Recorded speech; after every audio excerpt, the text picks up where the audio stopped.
à Dieu, gloire à Dieu, gloire à Dieu, gloire à Dieu, gloire à Dieu pour sa bonté. Gloire à Dieu, gloire à Dieu, gloire à Dieu, gloire à Dieu, gloire à Dieu pour sa bonté. Gloire à Dieu, gloire à Dieu, gloire à Dieu, gloire à Dieu, gloire à Dieu pour sa bonté.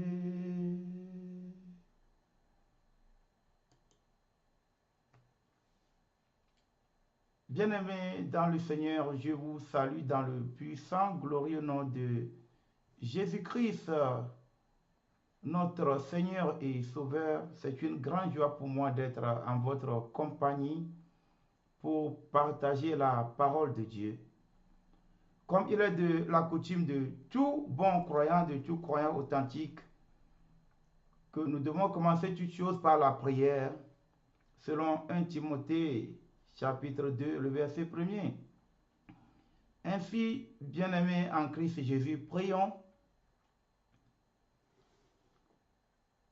Dieu d'amour, Dieu de bonté, Dieu grand et merveilleux, que toute la gloire te revienne dans le puissant, glorieux nom de ton Fils Jésus-Christ. Merci à toi, Père Céleste, de ce que tu nous as conduits toute cette journée jusqu'à l'heure présente. Merci à toi qui rend possible l'impossible dans notre vie. Père, pardonne-nous nos offenses, nos iniquités, nos fautes, nos transgressions. Pardonne-nous-les et que nous trouvions grâce à tes yeux. Lave-nous et purifie-nous de toutes nos iniquités dans le puissant, glorieux nom de Jésus-Christ. Père éternel, toi qui connais toutes choses, toi devant qui rien ne demeure caché. Ô Père, abonde ma bouche de ta parole afin d'édifier ton peuple. Ô Dieu d'amour, Dieu de bonté, aie miséricorde envers nous. Aie miséricorde envers nous les hommes qui sont si pécheurs. Aie miséricorde, ô Éternel des armées. Enseigne-nous, instruis-nous, reprimande-nous dans le puissant, glorieux nom de Jésus-Christ. Père éternel, que ta volonté soit faite dans le puissant, glorieux nom de Jésus-Christ. Ô Dieu d'amour, Dieu de bonté, je remets dans ta main puissante cette connexion par laquelle cette édification a lieu. Je la remets dans ta puissante main. Et surtout, Père, que ta volonté soit faite. Au nom puissant, sacré de Jésus-Christ. Amen. À Dieu soit la gloire par Jésus-Christ, notre Seigneur et Sauveur. Mes très chers frères, une fois encore, je vous salue dans le précieux, glorieux nom de Jésus-Christ, notre Seigneur et Sauveur. Eh bien, comme vous l'avez lu, le titre, la danse du veau d'or, le monde dans l'église bâtiment. C'est une réalité que nul ne peut nier aujourd'hui. Et comme vous le savez, nous vivons la dernière heure. Nous vivons la dernière heure. Et la dernière heure a commencé avec l'ascension de notre glorieux Seigneur Jésus-Christ. Et depuis lors, nous attendons et espérons son retour, le retour imminent de notre Seigneur Jésus-Christ. Nous interpelle, nous exhorte à marcher en toute vérité, à demeurer ferme dans la foi, à être enraciné et à être prêt à souffrir dans ce monde de ténèbres, dans ce monde qui n'aime pas la vérité, dans ce monde qui n'aiment que le mensonge dans ce monde qui est dans la main du prince de l'air, comme vous le savez. Aujourd'hui, le mal est appelé bien et le bien est appelé mal. Et c'est comme ça que le prince de l'air a envahi par son esprit l'église de Dieu aujourd'hui. L'église qui est censée être un lieu saint, un lieu rempli de moralité, un lieu où l'on doit ressentir l'odeur de la piété, c'est-à-dire la profession de servir Dieu.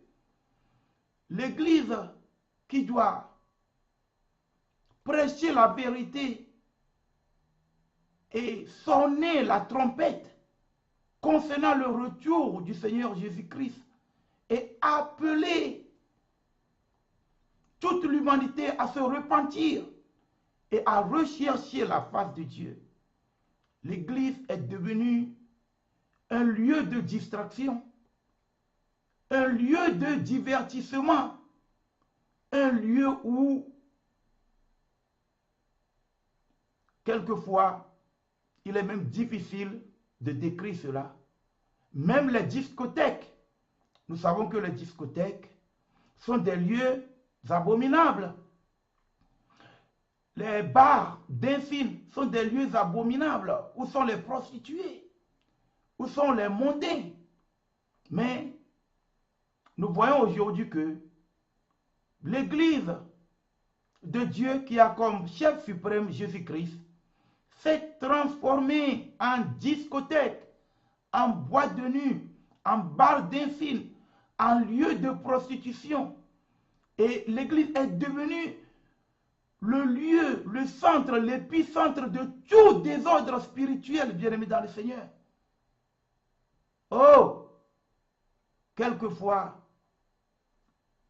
je suis tellement attristé, rempli de tristesse, et mon cœur saigne.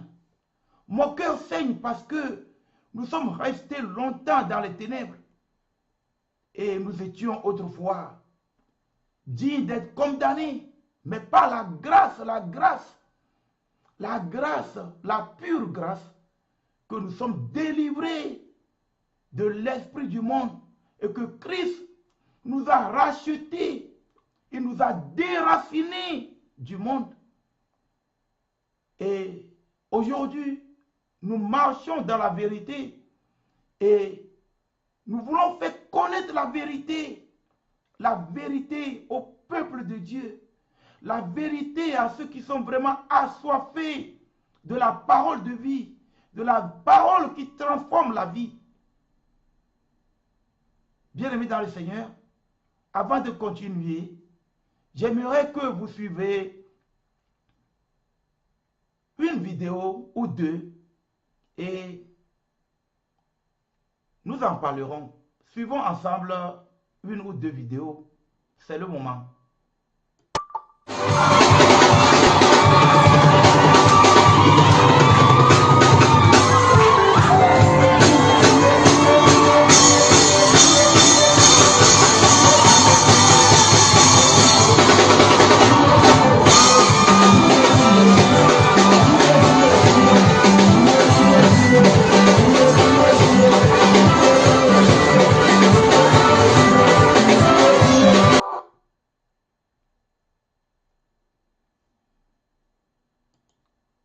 Bien-aimés en Christ Jésus, j'aimerais vous faire savoir que ce que vous venez de suivre ne se déroule pas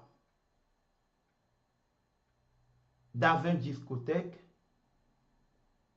non plus dans un bar d'infink, non plus dans un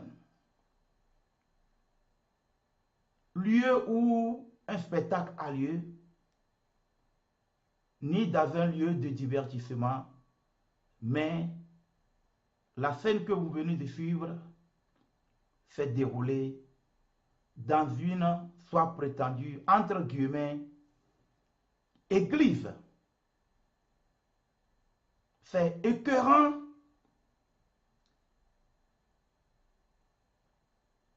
Ça fait saigner le cœur. C'est horrible. C'est incroyable. Mais c'est une réalité que nous vivons à présent et que nul ne peut nier. Et que nul ne peut nier. Bien-aimés dans le Seigneur, suivons encore une deuxième vidéo.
Bien-aimés en Christ Jésus,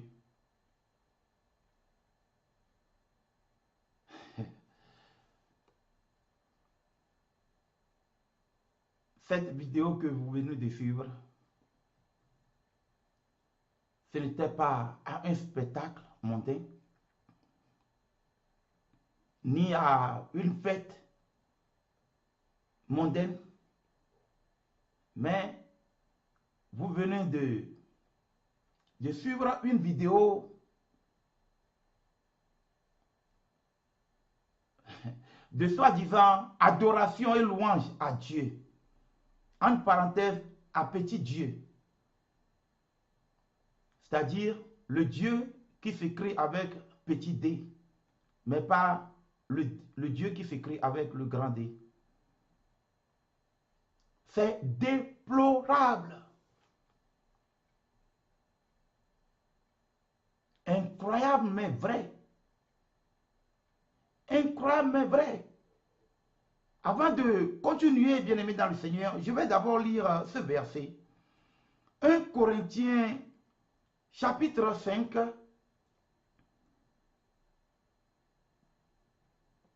le verset 12. 1 Corinthiens chapitre 5, je vais lire du verset 12 au verset 13. Je le lis dans le puissant glorieux nom de notre Seigneur Jésus-Christ. Qu'ai-je en effet à juger ceux du dehors?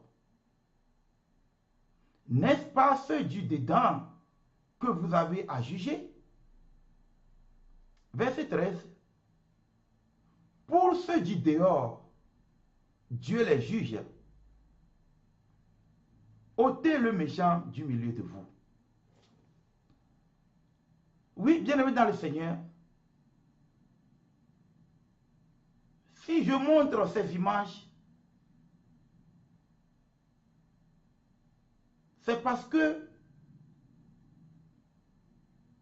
ces images et ceux qui l'ont partagé prétendent être en train d'adorer Dieu et d'appartenir à l'Église. C'est-à-dire que les scènes que vous venez de suivre se déroule dans une prétendue, entre guillemets, église qui est en train de rendre culte à Dieu. C'est pourquoi, en tant que chrétien, en tant que croyant, il fait partie de mon devoir de jouer le rôle de sentinelle et d'exposer ceci et de le juger. Puisque la parole de Dieu nous ordonne dans 1 Corinthiens chapitre 5, le verset 12, qu'ai-je en effet à juger ceux du dehors? N'est-ce pas ceux du dedans que vous avez à juger? Verset 13, pour ceux du dehors, Dieu les juge. Ôtez le méchant du milieu de vous. Ceux du dehors, Dieu les juge.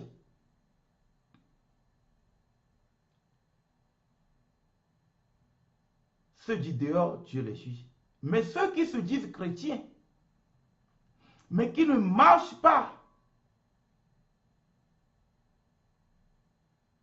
selon les prescriptions divines, selon les ordonnances du Seigneur, il fait partie de mon plein droit de les exposer et de les juger. Et de les juger en me servant de la lumière du croyant, la parole de Dieu, pour voir à la loupe si leur comportement, leurs attitudes, leur manière de faire, si cela glorifie le nom du Seigneur parmi les païens.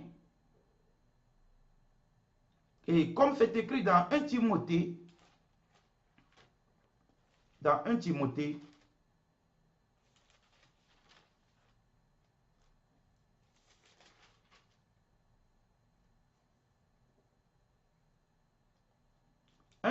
chapitre 5, le verset 20, je le lis dans le puissant nom de Jésus-Christ.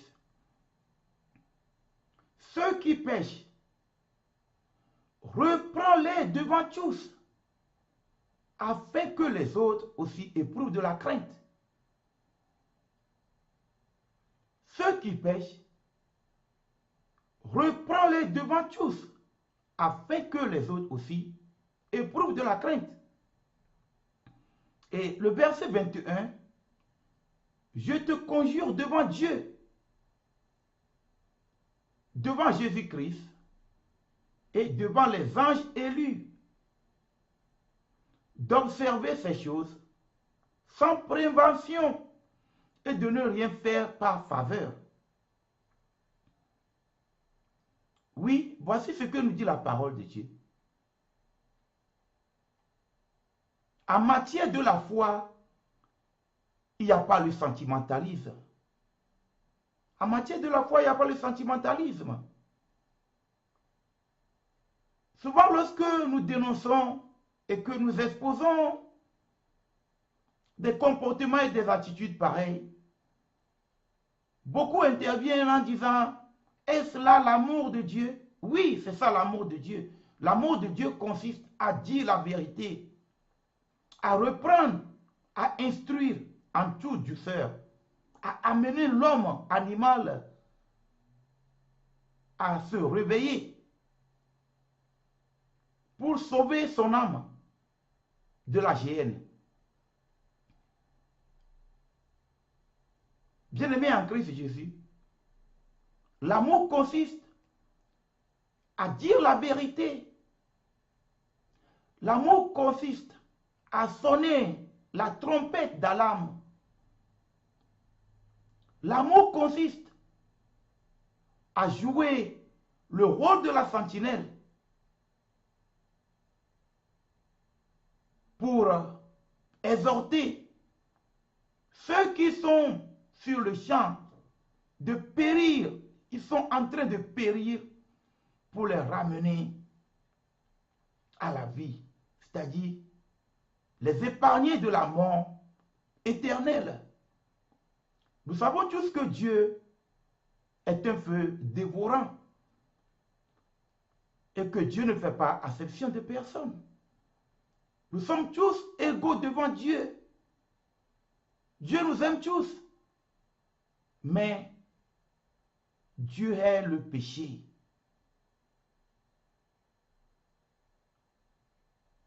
On ne peut pas se dire être chrétien croyant et se moquer de Dieu.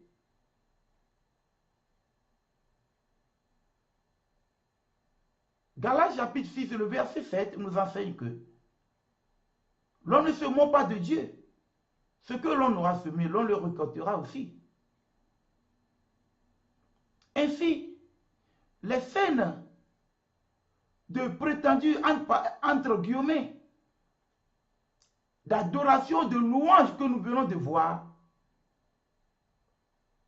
c'est tellement si honteux, elles sont tellement si honteuses que vraiment c'est du blasphème. C'est du blasphème.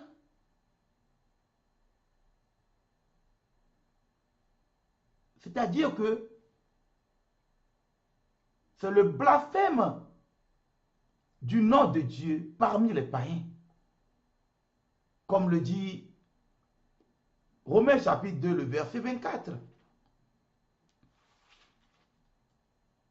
Romains chapitre 2, le verset 24.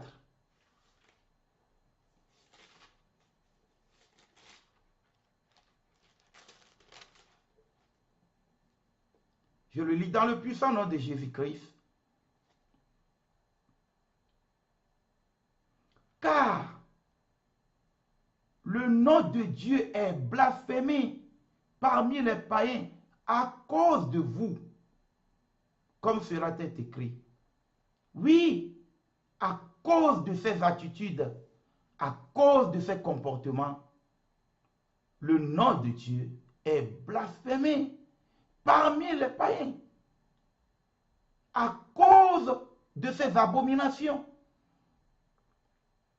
à cause de ses attitudes immorales, blasphématoires contre Dieu, contre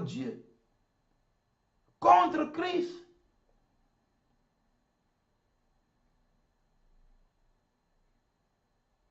Bien-aimés, avant de continuer, suivons encore une vidéo.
Bien-aimé en Christ Jésus, c'est vraiment déplorable.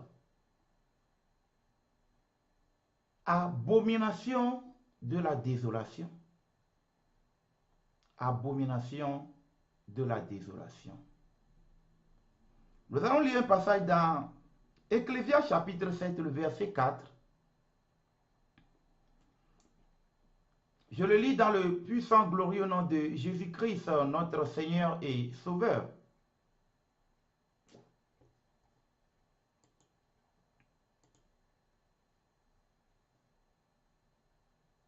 Ecclésiaste chapitre 7, le verset 4. Le cœur des sages est dans la maison de deuil et le cœur des insensés dans la maison de joie. Oui, le cœur des sages est où? Dans la maison de deuil. Et le cœur des insensés dans la maison de joie. Bien-aimés en Christ Jésus, nous traversons un temps où l'Église doit être constamment en prière. Chaque jour, tout vrai croyant, tout croyant authentique doit ressentir sa misère et doit reconnaître que c'est par la pure grâce,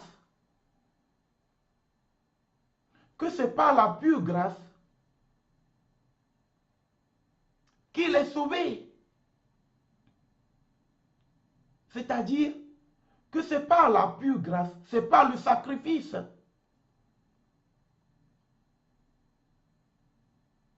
de Christ Jésus,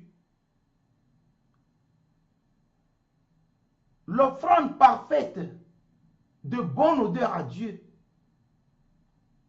le sacrifice expiatoire de Christ. C'est par cela que nous sommes justifiés par la foi. C'est grâce à cela. C'est grâce à cela que l'accès à Dieu est permis aujourd'hui à l'homme.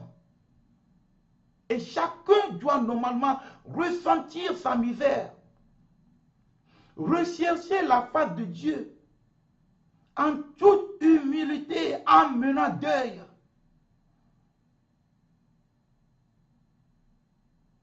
En menant deuil.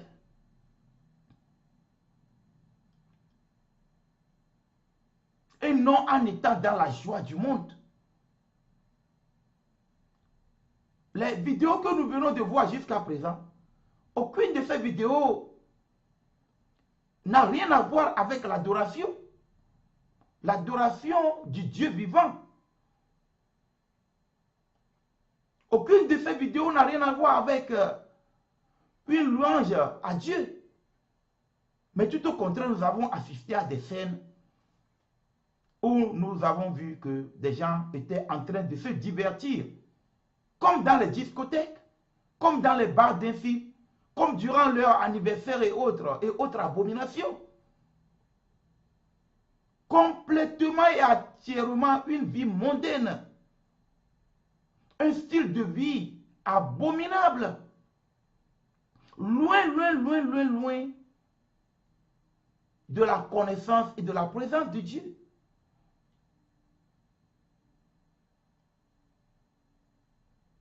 Parce que des scènes pareilles sont tellement si abominables que même les païens s'en moquent.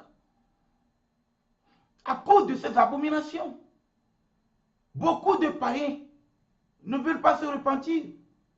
Ils ne veulent même pas entendre parler du nom de Jésus-Christ.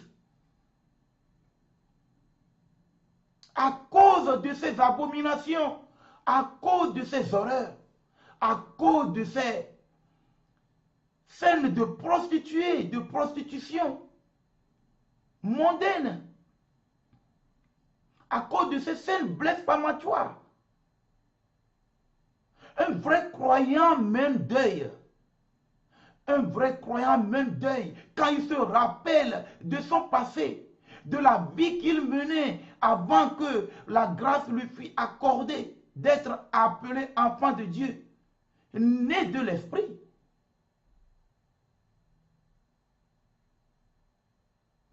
Celui qui est né de l'Esprit ne peut jamais assister et participer à un tel désordre spirituel comme nous venons de le voir, comme nous le voyons aujourd'hui, avec la danse des prostituées. Ces danses qui ne sont autres que des danses qui sont très proches de striptease. Des danses comme vous venez de voir, les femmes qui sont en plein débat.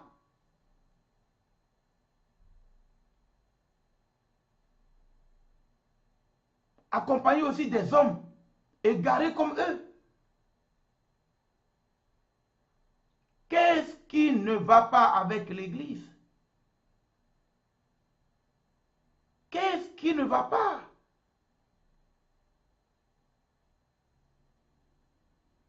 Si des gens qui sont païens veulent demeurer païens, qu'ils vivent leur vie de païens, mais qu'ils ne s'identifient pas avec l'Église de Christ qui est sainte, qu'il a racheté avec son sang.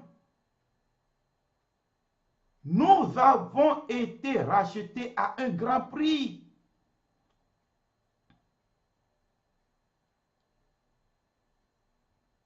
Dieu, dans son immense amour, a vu comment l'humanité était destinée, condamnée à mourir éternellement après la chute que l'homme a connue au jardin d'Éden. Depuis lors, l'homme n'a cessé de décevoir Dieu. Mais Dieu, dans son immense amour, a accordé le pardon à l'humanité et a envoyé son Fils unique, Jésus-Christ, mourir sur la croix pour nos péchés, afin que nous ayons la vie en abondance.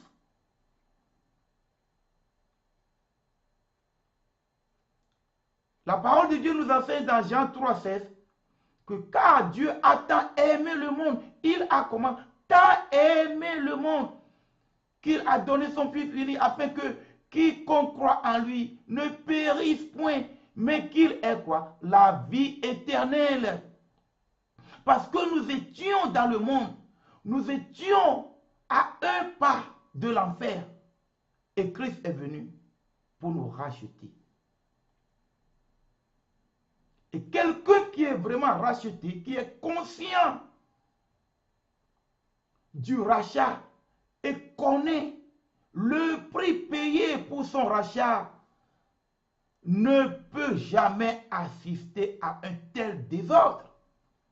Car ce que nous venons de voir jusqu'à présent, les scènes, les vidéos, n'ont rien à voir avec l'Église de Dieu qui est sainte.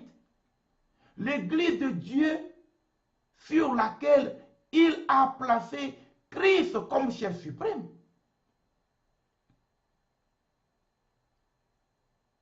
Nous venons d'assister jusqu'à présent à des scènes qui ne sont rien d'autre que des désordres spirituels, du désordre spirituel bien organisé et orchestré par des âmes qui sont à un pas de l'enfer. Nous venons de voir des discothèques, des bars d'infirmes, des clubs d'égarés,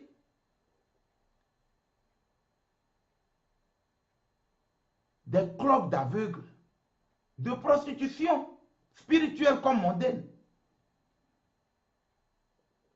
Mais nous ne venons pas de voir une église. L'église de Dieu est sainte.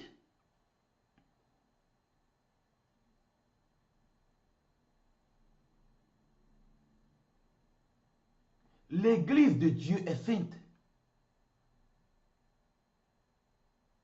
L'église de Dieu, l'église n'est pas un lieu d'impureté, de désordre spirituel.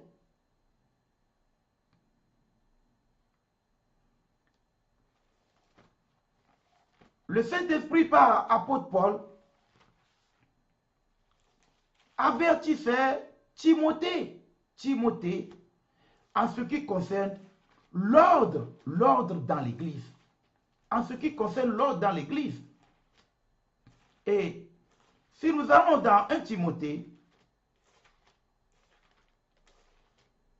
dans 1 Timothée chapitre 3,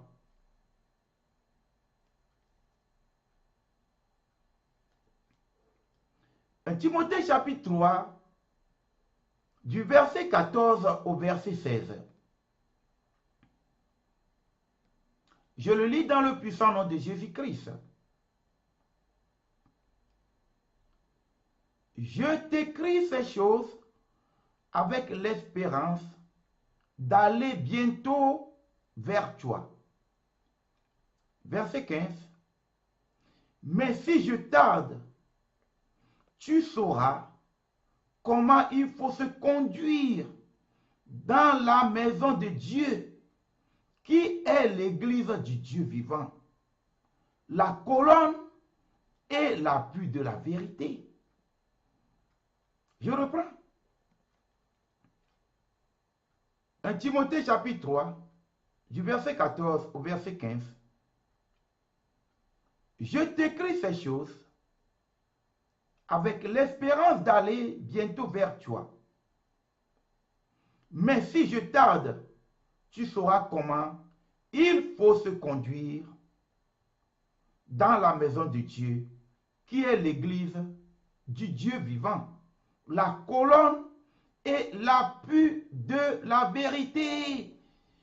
L'église est quoi? La maison du Dieu vivant et la colonne et l'appui de la vérité. La vérité qui conduit à la vie éternelle. L'église est censée faire connaître la vérité. La parole de Dieu, la parole de vie, qui doit transformer les hommes et les amener à l'obéissance captive. Oui, l'appui, la colonne et l'appui de la vérité. Comme vous le savez, la colonne, c'est souvent les piliers qui sont faits pour retenir les bâtiments.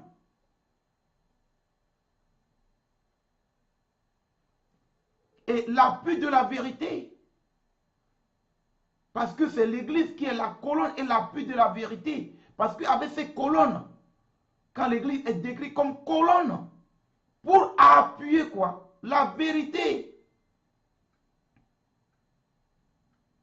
Pour appuyer la vérité, c'est-à-dire faire connaître Jésus-Christ crucifié, enseveli, ressuscité,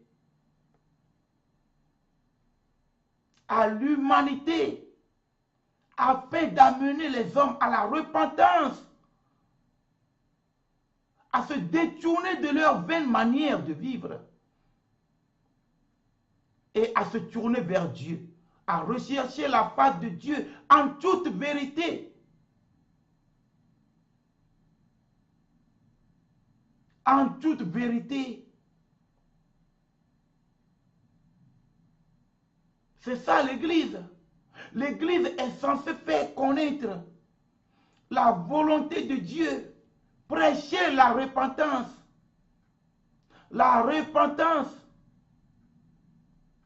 l'abandon de la vaine manière de vivre, car elle est l'appui et la colonne est l'appui de la vérité. Oui, C'est ce qu'est l'Église. Et le verset 15, mais si je tarde, tu sauras comment il faut se conduire dans la maison de Dieu, qui est l'église du Dieu vivant, la colonne et l'appui de la vérité. Donc, nous voyons dans ce passage clairement que le Saint-Esprit par apôtre Paul est en train d'exposer à Timothée qu'il y a une manière dont on se conduit dans la maison du Dieu vivant. Il y a une manière dont on se conduit. Il y a une attitude de conduite dans la maison du Dieu vivant. Car Dieu est un feu dévorant. Dans la maison du Dieu vivant, il n'y a pas de place pour le désordre spirituel comme physique.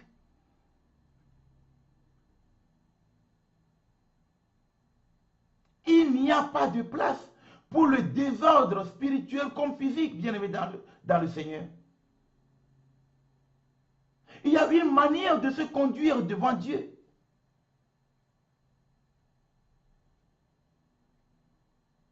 On ne peut pas se livrer à des danses abominables et à une... Je ne sais même pas comment décrire. À des abominations et prétendre par cela rendre culte à Dieu. Non. C'est de l'abomination, toutes les scènes que nous venons de voir jusqu'à présent. Celui qui rend culte à Dieu en esprit. Comme c'est écrit dans Jean chapitre 4, le verset 24. Dieu, le Père, cherche quoi? De vrais adorateurs. Jean chapitre 4, le verset 24, nous enseigne que Dieu est esprit. Et il faut que ceux qui l'adorent quoi? Comment? En esprit et en vérité.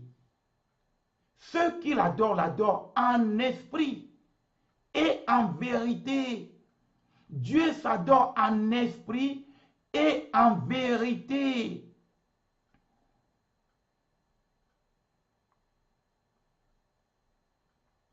Car si quelqu'un a connu la nouvelle naissance, qui est spirituelle,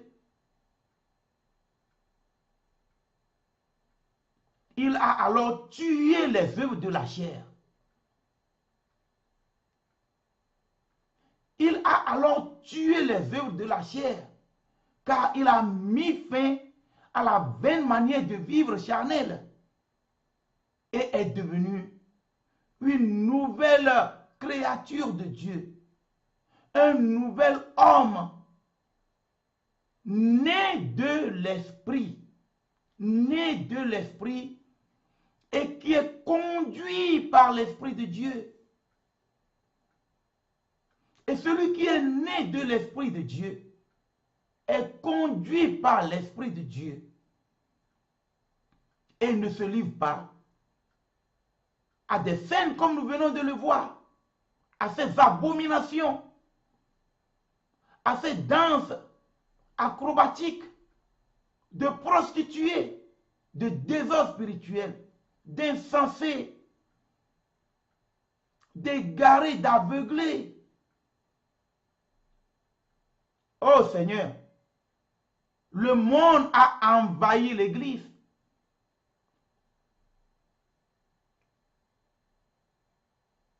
Le monde se réfugie derrière le nom de Christ.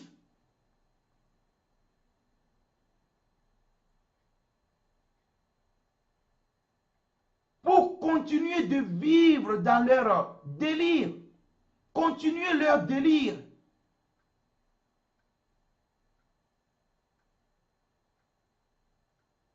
C'est déplorable.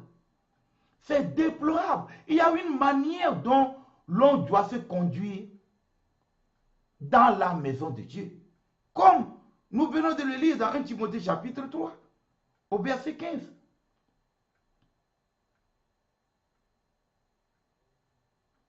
Le Saint-Esprit, par l'apôtre Paul, exhortait et avertissait Timothée là-dessus.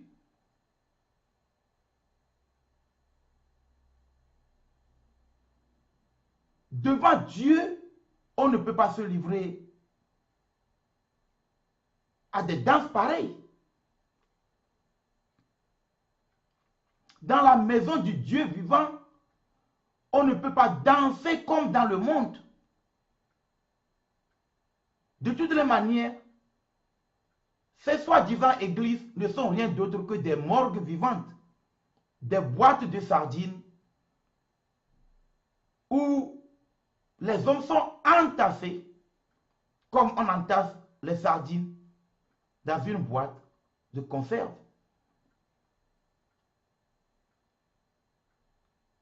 Je me demande quelle vocation ces prétendus, entre guillemets, bergers et pasteurs, prophètes et tous les noms dont ils s'attribuent eux-mêmes ont reçu et de qui ils ont reçu la vocation. Du moins, j'ai la pure conviction, la pleine conviction que leur vocation ne vient pas de Dieu, ni de Christ, mais leur vocation est purement charnelle. C'est l'avidité, le gain facile qui les a amenés à s'improviser pasteur en s'accordant des titres. Car quelqu'un qui est né de nouveau ne peut jamais participer à ces abominations et à ces désordres spirituels.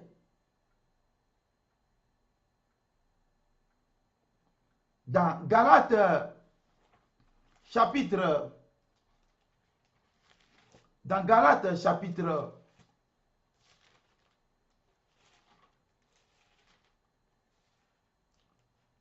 5,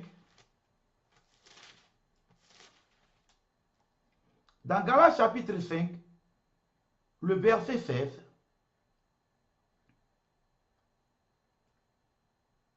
je le lis dans le puissant nom de Jésus-Christ, notre Seigneur et Sauveur. Je dis donc, marchez selon l'esprit et vous n'accomplirez pas les désirs de la chair. Marchez selon l'esprit et vous n'accomplirez pas les désirs de la chair. Verset 17. Car la chair a des désirs contraires à ceux de l'esprit, et l'esprit en a de contraires à ceux de la chair. Ils sont opposés entre eux, afin que vous ne fassiez point ce que vous voudriez. Oui, voici la vérité. Les désirs de la chair sont opposés aux désirs de l'esprit.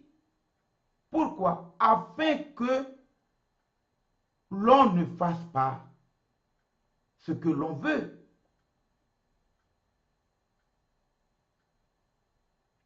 Afin que l'on ne fasse pas ce que l'on veut. Quand j'étais dans le monde, oh, je dansais comme un mondain. On se dit chrétien, on vient, on danse comme un mondain. On a abandonné les discothèques et on s'est réfugié dans la maison qui est censée être la maison de Dieu. Elle est transformée en lieu de toute prostitution spirituelle comme physique.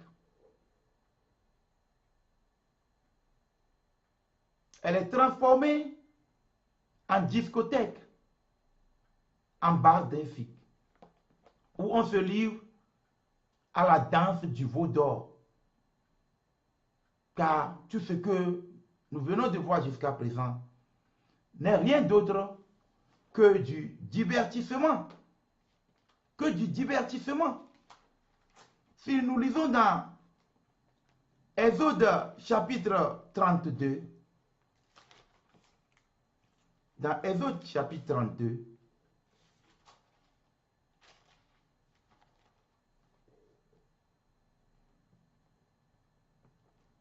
je le lis dans le puissant nom de Jésus-Christ, notre Seigneur et Sauveur. Exode chapitre 32, je lis le verset 19. Et comme il approchait du camp, il vit le veau et les danses. La colère de Moïse s'enflamma. Il jeta de ses mains les tables et les brisa au pied de la montagne. Bien-aimé dans le Seigneur, lorsque Moïse se tenait devant l'Éternel pour prendre les 10 commandements, le peuple s'est fait faire un veau d'or et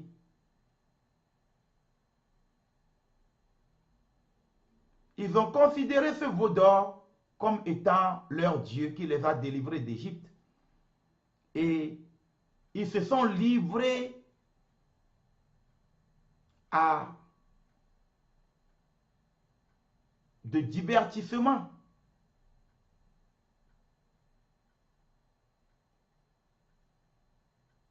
Le peuple s'est diverti, comme nous pouvons le lire dans Exode 32, le verset 19. Et comme il approchait du camp, il vit le veau et les danses. La colère de Dieu s'enflamma. Il jeta de ses mains les tables et les brisa au pied de la montagne. Le peuple était en train de danser. De danser. Il se livrait, le peuple s'était livré à la danse du veau, à la danse mondaine. Ils étaient en train de célébrer le veau d'or abominable qu'ils prétendaient être leur Dieu qui les a délivrés de l'Égypte. Et si nous lisons même le verset 6, le lendemain, ils se levèrent de bon matin et ils offrirent des holocaustes et des sacrifices d'action de grâce. Le peuple s'assit pour manger et pour boire, puis ils se livrèrent pour se divertir. Donc, après qu'ils ont fini de faire le veau d'or, ils ont attendu le lendemain et ils ont offert des holocaustes et des sacrifices d'action de grâce. Et le peuple s'est assis pour manger et pour boire. Puis ils se livrèrent ils se levèrent, autant pour moi, ils se levèrent pour se divertir. Donc, du divertissement. Et c'est de ce divertissement qu'il est question dans le verset 19. Les danses. Le veau et les danses. Le veau et les danses. Et si nous lisons même le verset 17, toujours de Exode chapitre 32, Josué entendit la voix du peuple qui poussait des cris et il dit à Moïse, il y a un cri de guerre dans le camp. Verset 18, Moïse répondit, ce n'est ni un cri de vainqueur, ni un cri de vaincu. Ce que j'attends, c'est la voix de gens qui chantent. Oui, parce que l'Éternel, le Dieu Tout-Puissant, avait annoncé à Moïse que voici ton peuple s'est corrompu d'avance. Alors Moïse savait que le peuple était en train de se divertir. Ça donnait à une danse abominable, fêtée. Ils étaient dans la joie. Ils se livraient à toutes sortes d'abominations. Tout comme nous venons de le voir dans les vidéos.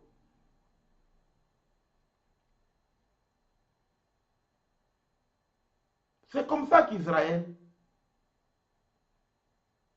a dansé la danse du veau d'or. Et c'est cette danse du veau d'or que nous voyons aujourd'hui dans les églises. Des danses mondaines, abominables, qui ne glorifient pas le nom du Seigneur.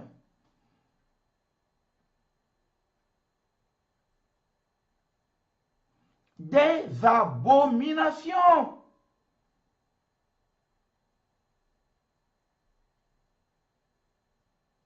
Les soi-disant chantres et autres, les fils de Héman, d'Azaph et autres, je me demande où se trouve leur arche. Car les vrais chantres ont chanté devant l'arche de Dieu, devant l'arche de l'alliance, qui est encore appelée l'arche du témoignage. L'arche de la gloire de Dieu. C'était devant ça que les Lévites ont chanté. Il y a trop de désordre dans le corps de Christ. Trop d'abominations. Trop de désordre qui se passe.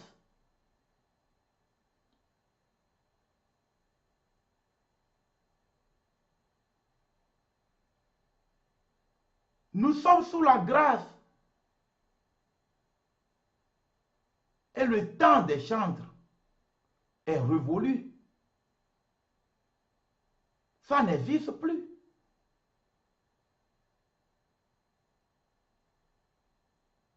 David a dansé car il était en joie. Lorsqu'il ramenait de Jérusalem l'arche de l'alliance, David ne s'est pas livré à une telle danse abominable comme nous voyons aujourd'hui. David n'a pas dansé en insensé.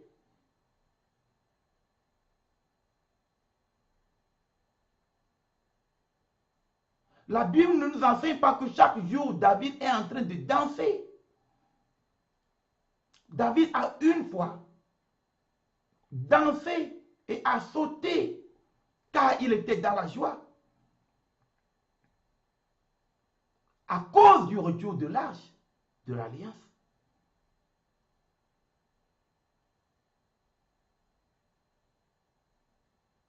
Mais qu'est-ce qui peut pousser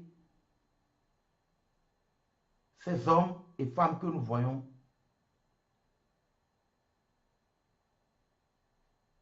qui se regroupent dans un lieu auquel ils attribuent le nom d'église et se livrer à des danses mondaines abominables, sataniques, lucifériques, blasphématoires.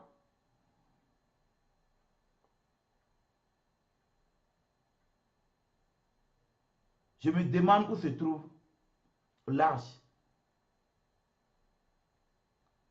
C'est de l'abomination. C'est de l'abomination. Ce qu'ils font, c'est de l'abomination, bien-aimés dans le Seigneur. L'église n'est pas un lieu de désordre. Mais tout au contraire, l'église est un lieu de prière. Un lieu où l'on y va pour recevoir la grâce. Un lieu où l'on y va pour prier, pour implorer la miséricorde du Seigneur.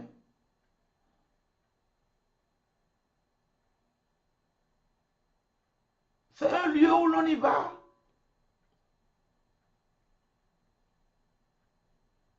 pour confesser ses péchés, pour rechercher la face du Seigneur.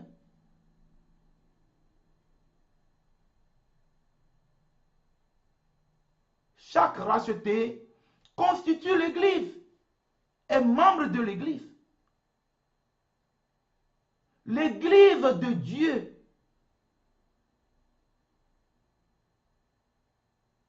Aujourd'hui, ce n'est plus un temple. Nous sommes nous-mêmes l'Église de Dieu. Nous sommes nous-mêmes l'Église de Dieu.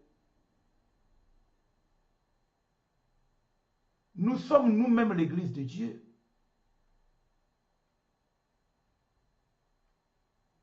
Le temple de Dieu, nous le sommes. Le temple du Saint-Esprit. Selon 1 Corinthiens chapitre 3, le verset 16.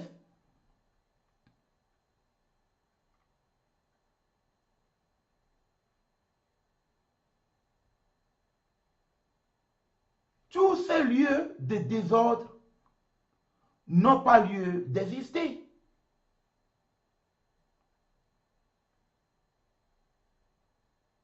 Ce sont des boîtes de sardines. Ce sont des morgues vivantes. Ce sont des salles d'attente pour l'enfer.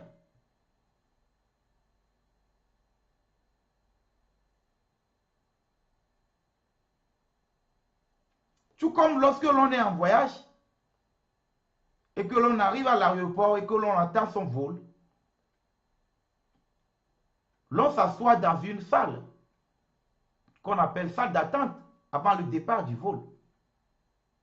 Voilà exactement à quoi ressemble cette prétendue église aujourd'hui où il y a la danse du veau. Ce sont des salles d'attente où tous ceux qui visitent là sont en attente avant d'être embarqués pour l'enfer, à moins qu'ils se repentent et qu'ils sortent du sommeil spirituel.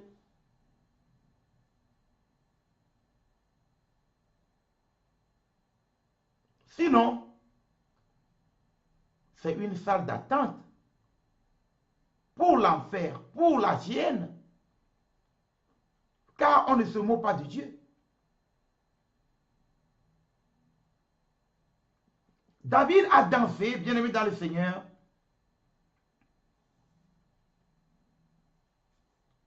David a dansé, comme je l'ai dit. Nous allons lire dans 2 Samuel chapitre 6. À partir du verset 15. Je le lis dans le puissant nom de Jésus-Christ, notre Seigneur et Sauveur. 2 Samuel chapitre 6, à partir du verset 15. David et toute la maison d'Israël firent monter l'arche de l'Éternel avec des cris de joie et au son des trompettes. Oui, il est écrit, David et toute la maison d'Israël firent monter quoi? Firent monter l'arche de l'Éternel avec des cris de joie et au son des trompettes. Donc, leurs cris de joie et de trompette étaient bien justifiés à cause de l'arche qu'ils faisaient monter, à cause de l'arche. Le verset 16. Comme l'arche de l'Éternel entrait dans la cité de David, Michal, fille de Saül, regardait par la fenêtre et voyant le roi David sauter et danser devant l'Éternel, elle le méprisa dans son cœur. Il est écrit quoi? Comme l'arche de l'Éternel entrait dans la cité de David, fille de Saül, regardait par la fenêtre et voyait le roi David sauter et danser devant l'Éternel. Elle le méprisa dans son cœur. Oui, David dansait et sautait à cause de quoi? Parce que l'arche entrait dans la cité de David. La joie de David était une joie spirituelle, une joie qui glorifiait le nom du Seigneur, une joie que l'arche de l'Éternel qui manifeste la présence de Dieu, la gloire de Dieu est retournée. Et c'était cette joie-là qui animait David, qu'il dansait et sautait. David n'a pas dansé et sauté en insensé. Il y avait une bonne raison pour cela, bien déterminée, que la parole nous enseigne.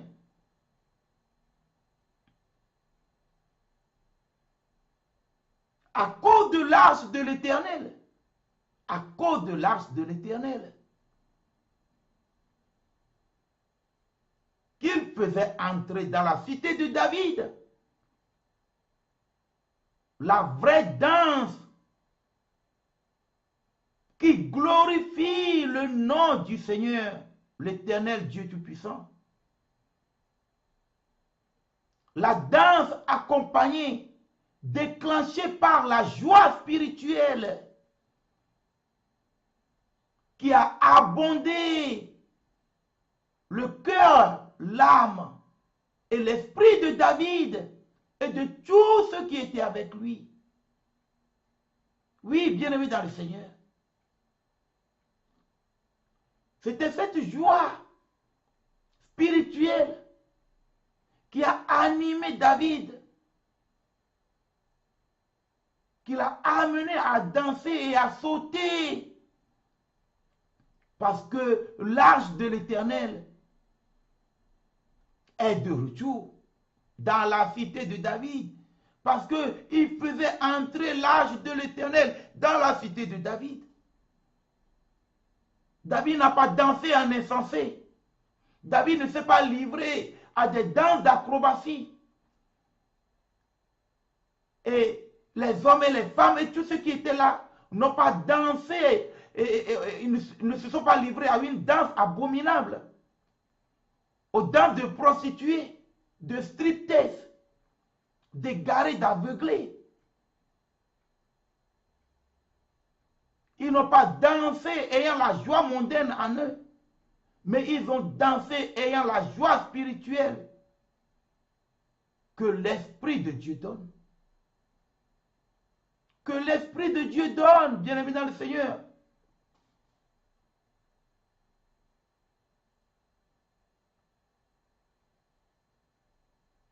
C'est ça la vraie danse. Une danse de louange et d'adoration. En présence de l'arche de l'Éternel, en présence de l'arche de l'Alliance. Et David a sauté et a dansé. Et lorsque même la fille de Saül s'est moquée de David, lisons toujours dans 2 Samuel chapitre 6.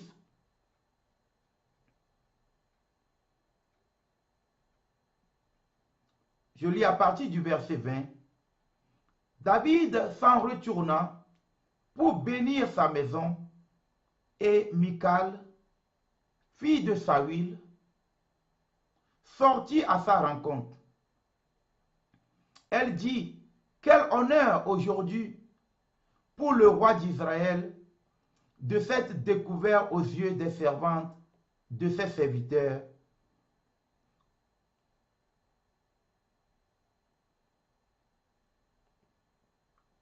Je reprends. 2 Samuel chapitre 6, le verset 20. David s'en retourna pour bénir sa maison. Et Michal, fille de Saül, sortit à sa rencontre. Elle dit, quel honneur aujourd'hui pour le le roi d'Israël, de s'être découvert aux yeux des servantes de ses serviteurs comme se découvrirait un homme de rien. Oui, Michal, la fille de Saül, s'est moquée de David en qualifiant David comme s'est présenté devant le peuple comme un vaurien. Et quelle a été la réponse de David? Le verset 21. David répondit à Michal, c'est devant l'Éternel qui m'a choisi de préférence à ton père et à toute sa maison pour m'établir chef sur le peuple de l'Éternel, sur Israël. C'est devant l'Éternel que j'ai dansé. Oui, David a dansé où? Devant l'Éternel.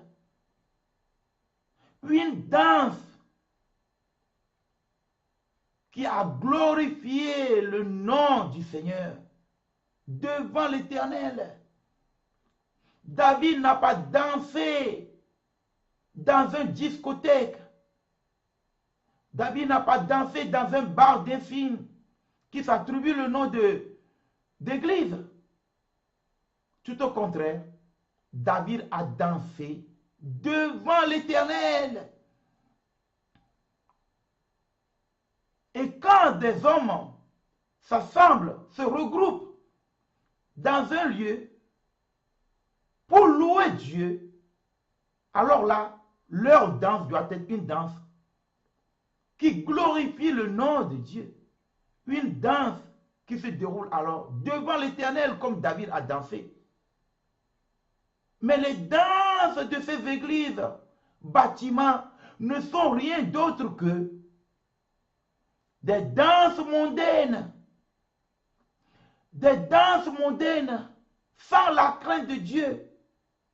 Des danses sans la crainte de Dieu. Des danses des insensés. Comme Israël a dansé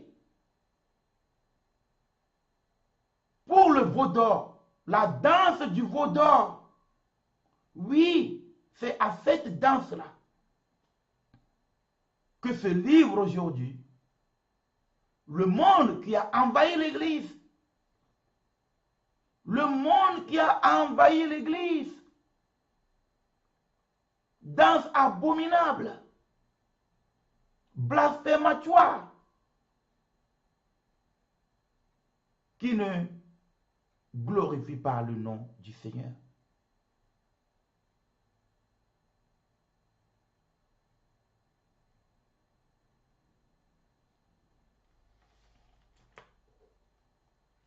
Nous allons lire encore dans Exode chapitre 15. Il y a ces passages que souvent les mondains prennent pour justifier leur danse et leurs comportements abominables de danse, leur danse mondaine. Nous allons lire dans Exode chapitre 15, le verset 20. Je le lis dans le puissant nom de Jésus-Christ. Marie, la prophétesse, sœur d'Aaron, prit à la main un tambourin et toutes les femmes vinrent après elle avec des tambourins et en dansant. Je reprends. Exode chapitre 15, le verset 20. Marie, la prophétesse, sœur d'Aaron, prit à la main un tambourin et toutes les femmes vinrent après elle avec des tambourins et en dansant. Le verset 21. Marie répondit aux enfants d'Israël, répondait aux enfants d'Israël, chantez à l'Éternel, car il a fait éclater sa gloire. Il a précipité dans la mer le cheval et son cavalier. Oui, dans quelles circonstances Marie et les femmes ont dansé? Marie et les femmes ont dansé lors de leur sortie après la traversée de la mer du Jonc.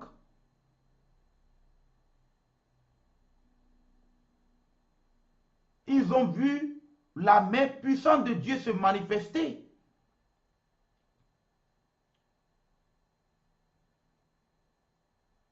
Et cela a animé leur cœur de la joie, d'une danse pour glorifier le nom du Seigneur Jésus-Christ, pour glorifier le nom du Dieu Tout-Puissant, l'Éternel des armées.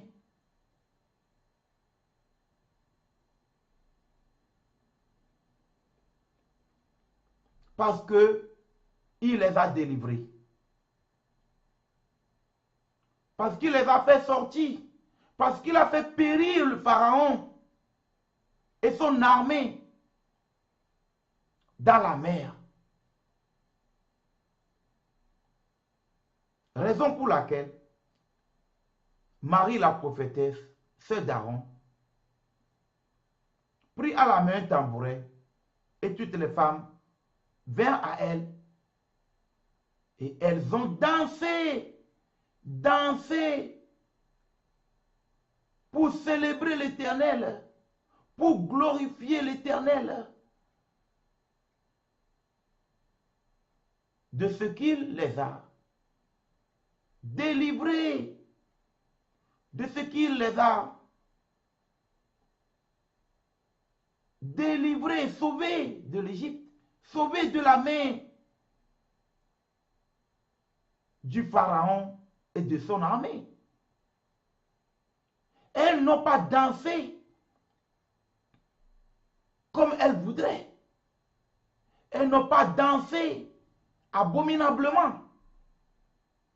Elles ne se sont pas livrées à la danse de striptease.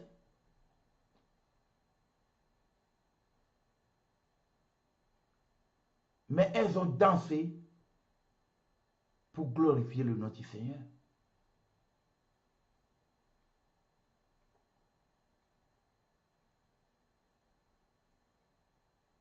Voilà un passage que souvent beaucoup prennent pour justifier que Marie même est sortie avec les femmes et ont dansé, c'est pourquoi nous aussi nous dansons.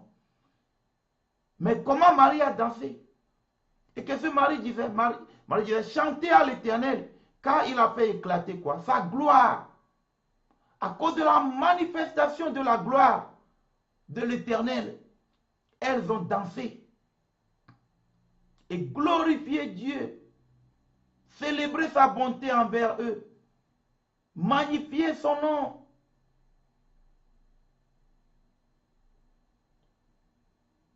Et cela ne s'était pas déroulé dans le désordre spirituel, comme on le voit dans ces églises dites, soi-disant églises de réveil, qui ne sont rien d'autre que des églises d'assoupissement et d'insomnie.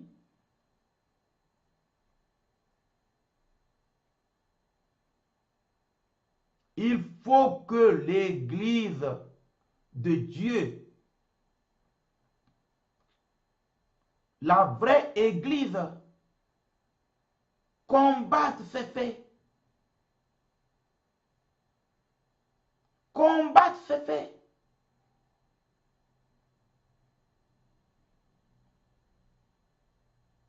Le monde a envahi l'église avec les abominations.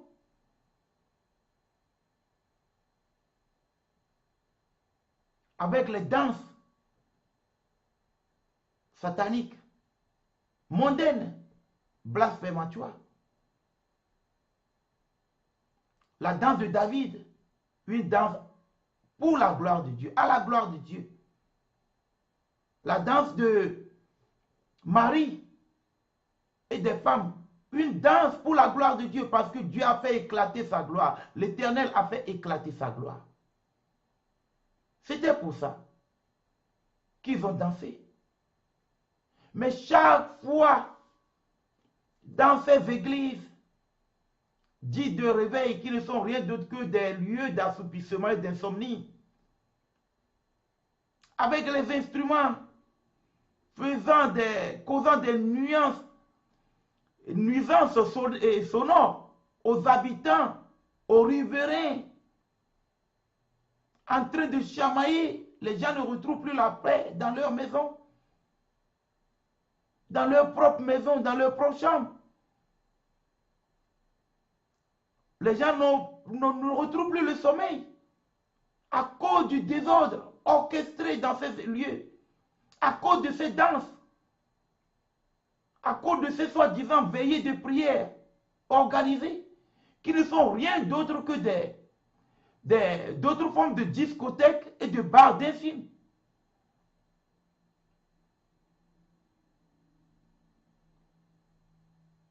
Il faut que cela cesse. Il faut que ces hommes se répandent.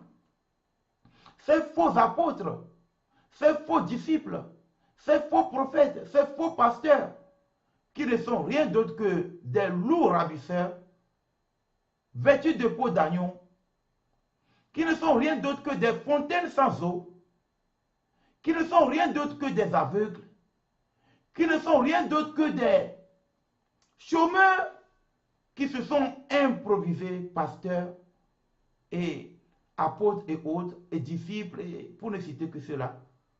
Parce que les titres sont tellement si nombreux qu'on ne finira pas les citer. Il faut qu'ils se répandent. Qu'ils se répandent. Et je donne ici, au nom puissant de Jésus-Christ, un avertissement à toutes ces églises abominables, soi-disant églises de réveil, qui ne sont rien d'autre que des églises d'assoupissement, des églises d'insomnie, des églises qui ne sont rien d'autre que des salles d'attente pour être embarquées pour l'enfer. Ces églises qui ne sont rien d'autre que des boîtes de sardines où les hommes sont entassés comme on met les sardines dans une boîte de conserve. Où l'âme, le salut des hommes ne préoccupe pas le prétendu berger.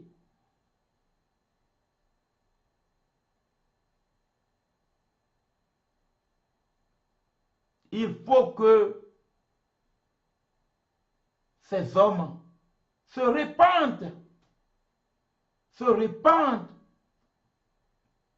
parce que la colère de Dieu s'est déjà enflammée. Nous vivons la dernière heure. Nous vivons la dernière heure. Et la trompette peut sonner à tout moment.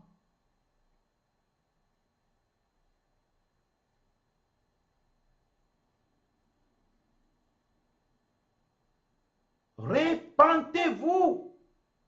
Repentez-vous et convertissez-vous. Approchez-vous de Dieu et Dieu s'approchera de vous.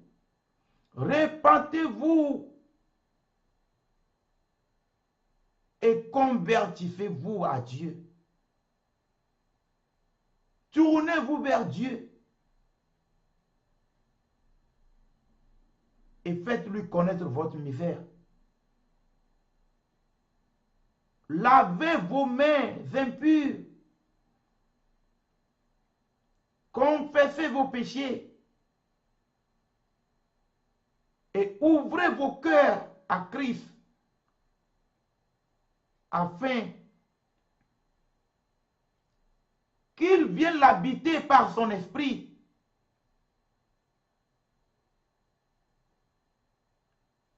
Repentez-vous, faux prophètes de la fin des temps. L'Église n'est pas un centre commercial.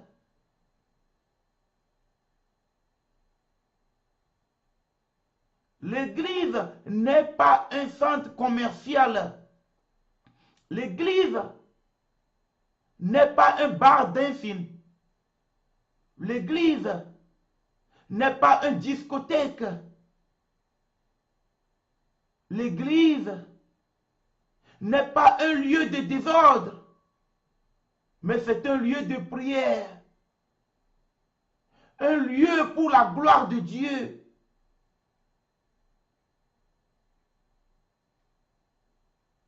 Un lieu pur. L'église, elle est la maison du Dieu vivant. La colonne est l'appui de la vérité. Et le seul chef de l'église, le chef suprême, c'est Jésus-Christ.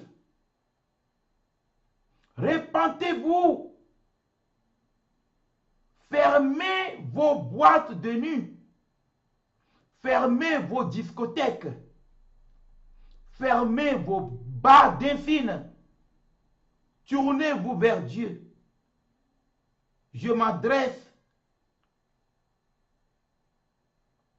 à ces soi-disant faux prophètes, à ces soi-disant prophètes qui en réalité sont des faux prophètes, à ces soi-disant pasteurs, à ces soi-disant disciples, à ces soi-disant révérends. L'église n'est pas un centre commercial. L'église n'est pas un supermarché. L'église n'est pas une société anonyme à responsabilité limitée.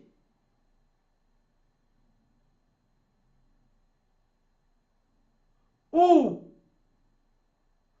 ceux qui la fréquentent sont considérés comme des clients pour apporter de l'offrande, pour venir vous donner des dîmes qui ne sont pas d'actualité. Dieu voulant, je reviendrai dans un autre direct selon la volonté de Dieu quand le temps serait arrivé pour parler de la dîme.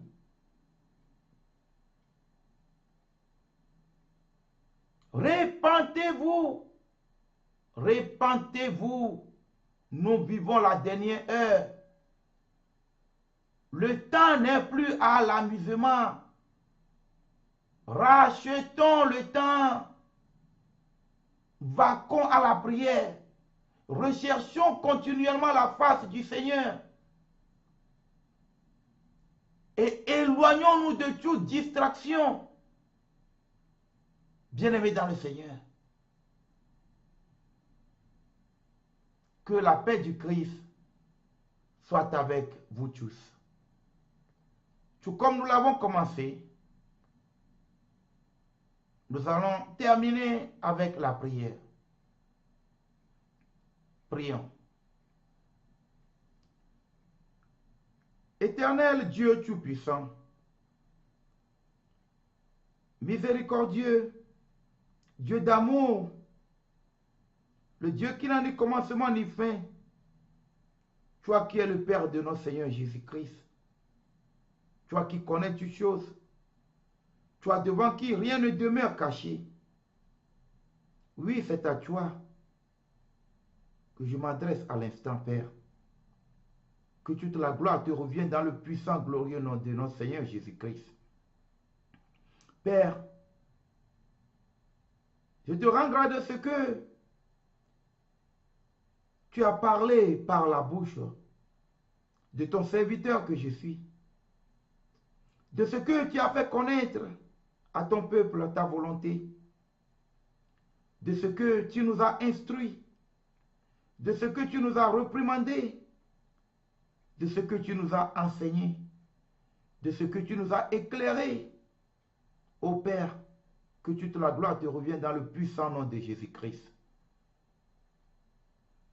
Merci de ce que, par ton esprit,